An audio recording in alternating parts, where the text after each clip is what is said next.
Hi students, welcome to our YouTube channel. 10ஆம் வகுப்பு கணிதம் அலகு 1 உறவுகளும் சார்புகளும்ல பயிற்சி 1.2ல மூன்றாவது கணக்கு r என்ற உறவு xy அது எப்படி இருக்கும்னா y = x + 3ன்னு x உறுப்பு x ஓட உறுப்பு எல்லாம் கொடுத்துட்டாங்க. எப்படி இருக்குன்னா 0 1 2 3 4 5 அப்படின்னு x ஓட உறுப்பை கொடுத்துட்டாங்க. y ஓட கண்டிஷன் கொடுத்துருக்காங்க x + 3 அப்படின்னு. y ஓட கண்டிஷன் வந்து x + 3, x-க்கு உள்ள உறுப்பை கொடுத்துட்டாங்க என கொடுக்கப்பட்டுள்ளது. இதன் மதிப்பகம் வீச்சகம் காண்க. அப்ப y = நமக்கு என்ன கொடுத்திருக்காங்க x + 3. அப்ப x ஓட மதிப்பெல்லாம் கொடுத்துட்டாங்க. இப்ப x ஓட மதிப்பை வச்சு y-ல வந்து இந்த மதிப்பை வந்து பிரதியிடுறோம். இப்ப x ஓட மதிப்பு 0ன்னு எடுத்துக்கிட்டோம்னா y-ல வந்து பிரதியிடும் போது 0 + 3ன்னு பிரதியிடுவோம். அப்ப 0ல இருந்து 3 கூட்டணும்னா 3. அப்ப வந்து இதோட புள்ளி வந்து எப்படி எழுதுனா 0,3. அப்ப x ஓட மதிப்பு 1ன்னு, அடுத்த உறுப்பு வந்து 1.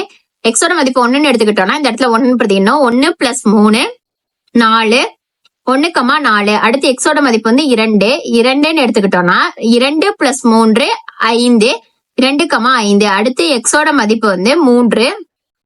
இங்க 3 பிரதியிட்டோம்னா 3 + 3 6. அப்ப 3,6. அடுத்து x ஓட மதிப்பு 4. இப்போ y-ல வந்து பிரதியிடும் போது 4 + 3 7. அப்ப 4,7. அடுத்து x ஓட மதிப்பு 5. 5 வந்து இந்த y-ல உள்ள இடத்துல வந்து பிரதியிடும் போது x இருக்க இடத்துல பிரதியிடும் போது 5ன்னு 5 + 3 8, 5,8. இப்ப நமக்கு கிடைத்த உறவு என்ன? 0,3 1,4 இருக்கிற மதிப்புகள் எல்லாம் சேர்த்து எழுதிருங்க. 0,3 1,4 2,5 3,6 4,7 5,8ன்னு நமக்கு மதிப்பு கிடைச்சிருக்கு உறவா. இதுல மதிப்பகம் அப்படின்னா எப்பயுமே மதிப்பு நமக்கு இடத்துல இருக்கணும். சோ இதுல உள்ள முதல் உறுப்பு எல்லாமே மதிப்பகம். 0 1 2 3 4 5.